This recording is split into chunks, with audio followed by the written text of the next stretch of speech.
In today's episode, we'll break down two important stories. First, we'll talk about what's behind India's poor property tax collection, and then we'll talk about the world running on a metal it can't mine. Welcome back to the Daily Brief by Zerodha, where we cut through the noise to help you understand what's actually happening in the most important stories from business and markets.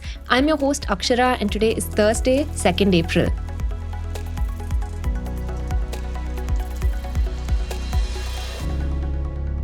Coming to the first story, India's property market has been booming for 2 decades. In our metropolitan and tier 1 cities, new construction seems to be everywhere, and real estate values have blown up manifold. And yet, the tax most directly tied to all of this, the property tax, has been stuck at 0.15% of GDP for a long time. That's half the rate of low-income countries and a quarter of middle-income ones. In 10 of India's 24 largest cities, real per capita property tax actually declined over the last decade. The money is sitting right there, embedded in rising land values and new buildings, but cities aren't collecting it.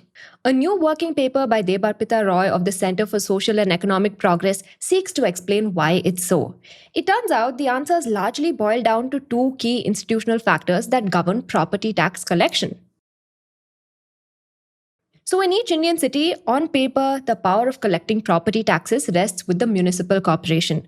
Formally introduced in 1992, municipal corporations were meant to create a genuine third tier of government that would relieve the state governments of some duties and allow cities to govern themselves with elected councils and defined functions.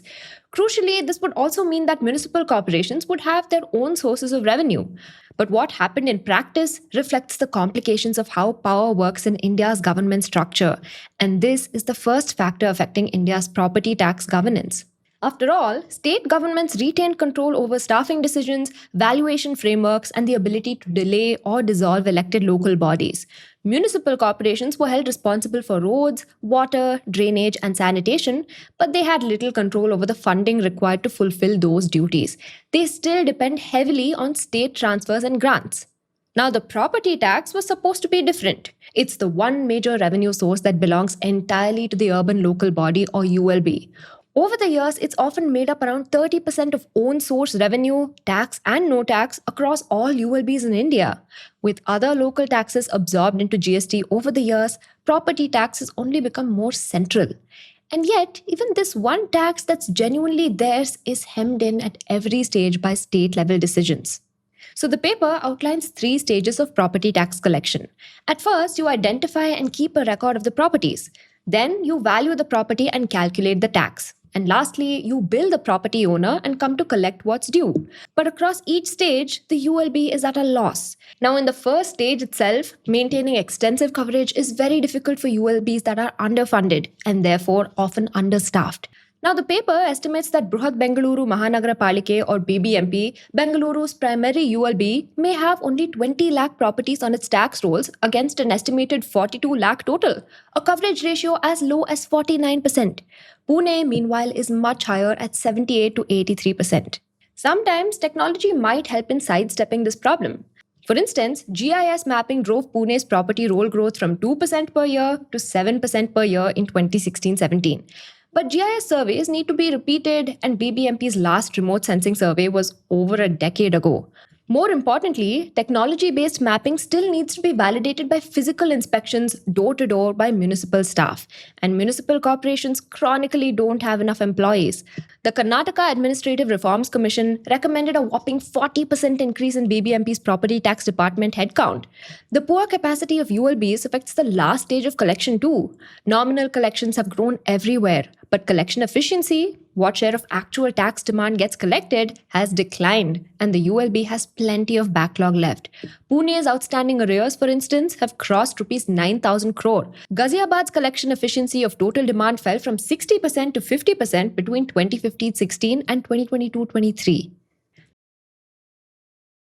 Now, the second stage of estimating the property's valuation, though, is the second major factor affecting India's poor tax collection. See, most Indian cities use what's called an area-based valuation method. The municipal corporation sets a base rate expressed in rupees per square foot per month and applies it to a formula that accounts for the property's size, use, type of construction, and location zone. The result is the annual tax owed. But what this also means is that this base rate doesn't move automatically when property values rise. It sits exactly where it was last set until someone in the municipal corporation decides to revise it. So, in other words, the base rate is not linked to the market. The paper does outline a theoretically better alternative called the capital value method. So, this would tie property tax to stamp duty guidance values, which are updated regularly by state governments. So, when property values rise, the tax base rises with them automatically without anyone having to make a decision. But this alternative is extremely political for one simple reason: property owners don't want it. Now, Bengaluru tried to switch. BBMP, the city's municipal corporation, drew up draft capital value guidelines, capped the maximum increase, and put the proposal out. However, it was met by huge protests from citizens who would effectively see higher tax bills. What's more, the state government also declined to support it. As a result, Bengaluru remains stuck on the area based method. Put together, these two failures compound each other to make the failures bigger. See, the area based valuation design demands regular intervention in the base rate, but the institutional design makes that intervention nearly impossible.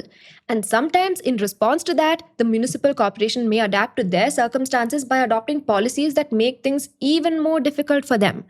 The dilemma presents itself in two ways.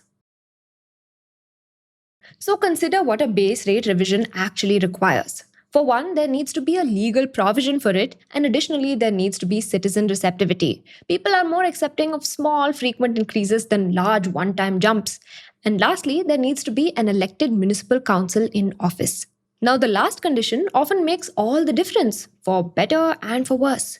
Pune, for instance, revised its base rate 5 times between 2012 to 2022. Over that period, property tax collections grew 290%. In contrast, over the same period, Bengaluru's property tax collections grew 121%. This is despite the fact that Bengaluru added more properties to its rolls and actually improved collection efficiency more than Pune did. Much of the contrast is explained by the base rate revisions Pune made and Bengaluru couldn't. And in turn, the lack of base rate revisions was explained by the inconsistency in holding elections. After all, in that period, Pune enjoyed a functioning elected government. But Bengaluru's last municipal election was in 2015, while its last base rate revision was in 2017. Elections were due in 2020, but they still haven't happened. Since 2022, Maharashtra's municipal elections, including Pune, have been on hold, and so have their base rate revisions. And several of India's largest cities are currently being administered by state appointed bureaucrats rather than elected councils. Now, the second example is an accounting problem that's very common among municipal corporations. Now, in an ideal scenario, taxes would get recorded on the books of ULBs regardless of whether they were paid in cash immediately or not. This is called accrual based accounting. What isn't paid shows up as arrears. And of course, this helps one calculate collection efficiency accurately. However, ULBs barely have the capacity to follow up on unpaid dues, which would be far higher if the base rate were actually revised. That's why many ULBs follow cash-based accounting, where you only record what you received. More than half of India's municipal corporations follow the cash-based method. And for those ULBs that do want to reform and ditch cash accounting, the road forward is even steeper and blurry. And no city represents the conundrum more clearly than the one from which we narrate this story. Bengaluru, which historically followed cash-based systems, had tried accrual-based accounting in FY18. But then, as per Niti Aayog, it couldn't complete its transition successfully. So now, BBMP finds itself in a weird hybrid of both, which has created ambiguity around its recent financial statements. It became difficult to ascertain the actual value of its arrears, and more worryingly, BBMP doesn't report tax write-offs despite state accounting manuals explicitly requiring it to. All of this made it mathematically impossible for the author of the CSEP paper to calculate how efficiently BBMP collects its taxes. Now, BBMP is still considered one of the early reformers in India, and it's extremely worrying to think about all the other ULBs that are far more inconsistent in reporting their arrears. Now, the technical solutions aren't particularly mysterious. Base rate revisions need to be small and frequent enough that they don't trigger the kind of citizen backlash that one-time large jumps produce. Cities need to publish their full demand and arrears data annually. GIS mapping needs to happen regularly, every 5 years in fast-growing cities, not once a decade. But the institutional problems are far harder. None of the above happens reliably in a city without an elected council, and none of it happens at scale without municipal corporations that control their own staffing and can hold their own staff accountable. None of it happens without ULBs that actually hold elections. A change in the valuation method also doesn't happen without the independence of the ULBs. It's a politically sensitive topic among people who tie much of their wealth in land, and when local politics do flare up, state governments may try to appease people by suppressing the ULB. These manifest as potholes in roads that remain unfixed for years, or drain overflows, or long waits for water. The ULBs have no capacity or freedom to actually solve these gaps. Property tax is not going to close them on its own, but it's one of the most direct, most locally accountable sources of urban revenue that exists. And it's going backwards in real terms. If you prefer reading the daily brief instead of watching the video, check out the link to the newsletter in the description. Coming to the second story. So there's a metal that almost like butter melts when you hold it. It turns liquid at 29.76 degrees Celsius, well below the heat of your body. Take it in your hand and it softens and pools into a silvery liquid puddle. Set it down on a table and it solidifies again. This is gallium, element 31 on the periodic table. So this strange metal that liquefies easily is also one of the most important materials in the world. It's inside every 5G base station, every LED screen, every military radar system, and increasingly every fast charger and electric vehicle power converter on the planet. Without it, large parts of modern technology would simply stop working. And a single country, China, produces 98 to 99% of the world's supply. It's already demonstrated twice that it's willing to cut the world off the metal. Now, all electronics you own need silicon. Silicon is the bedrock material of the digital age, and it's been so ever since three physicists at Bell Labs built the first working transistor in December 1947. So silicon conquered the world because of one property, its ability to act as a semiconductor. Now, most materials are either conductors, which means they let electricity flow freely like copper, or insulators. They block it like rubber. Silicon, though, sits in between. It's sometimes a conductor and sometimes an insulator. And crucially, one can control what it behaves like. You can change how much electricity flows through silicon by adding tiny amounts of other elements in a process called doping. Add a tiny amount of phosphorus and you get extra electrons floating around. That turns it into N-type silicon. N for negative because those electrons carry negative charge. Add boron instead and you create little gaps where electrons should be but aren't. Those gaps are called holes and they tend to behave like positive charges moving through the material. Hence, this becomes P-type silicon. Now, what if you put N-type and P-type silicon next to each other? Those extra electrons from phosphorus leap for the holes created by boron and you get a junction. Current can now flow in one direction but not the other. Now, if you're clever in how you stack these junctions, you can do all sorts of things with current. You can, for instance, create a transistor, a tiny switch that can flip on and off billions of times a second. Now, the first transistors used germanium, but silicon, we soon realized, worked even better than germanium. It could handle higher temperatures and was easier to find. It is, after all, the second most common element in Earth's crust after oxygen. And from there, things moved fast. By the 1960s, engineers figured out how to cram multiple transistors into a single chip. By the 1970s, entire processors could fit on a sliver of silicon. We were soon off to an exponential path where we kept doubling the number of transistors in a chip every couple of years. And as we did so, computers became smaller, faster, and cheaper at an exponential rate. The first Macintosh in 1984 had about 68,000 transistors. An iPhone today has over 15 billion. Silicon made all of this possible. It was cheap, it was everywhere, and after decades of engineering was incredibly well understood. But silicon has a ceiling, and in the last decade or so, we've started hitting it. Now, to understand the ceiling, you need to understand one concept: band gap. So inside any solid material, electrons sit in different energy states. Many are locked into the bonds that tie its atoms together, and they hold the solid together, but that essentially leaves them stuck in place. But there are others with more energy that can break free of those bonds and move through the solid. You can think of these as being two bands, the valence band and the conduction band. So when current moves, it moves with electrons in the conduction band. And what separates the two is energy. So, for an electron to jump from the top of the valence band to the bottom of the conduction band, it needs a specific amount of energy. And that energy differential is called the band gap. So, think of the band gap as a wall inside the semiconductor. When the switch is off, electrons shouldn't cross that wall. Now, silicon's wall is short, just 1.1 electron volts or EV. For decades, this was fine. We weren't pushing much voltage or heat through these chips, but then our devices got more powerful and that created problems. With the high voltages we were dealing with, electrons get enough energy to jump over the wall even when the switch was off. Current began flowing when it shouldn't. The same problem appeared at high temperatures. That heat started giving electrons enough of a push to hop over the wall, and above about 150 degrees Celsius, silicon pretty much stops being a reliable switch. Now, for regular computing, this is manageable. You add cooling fans, you design around the constraints, but there's an entire class of applications where silicon's low wall has become a constraint. Consider a 5G base station. It needs to constantly transmit and receive signals at frequencies above 3 GHz. Sometimes it deals with frequencies above 30 GHz for millimeter wave 5G. Meanwhile, silicon power amplifiers struggle above about 5 GHz, so the signal quality degrades. Or consider a fast charger for your phone. The smaller and more efficient you want to make it, the faster the internal switches need to operate. Silicon switches are slow compared to what's physically possible and they waste energy as heat.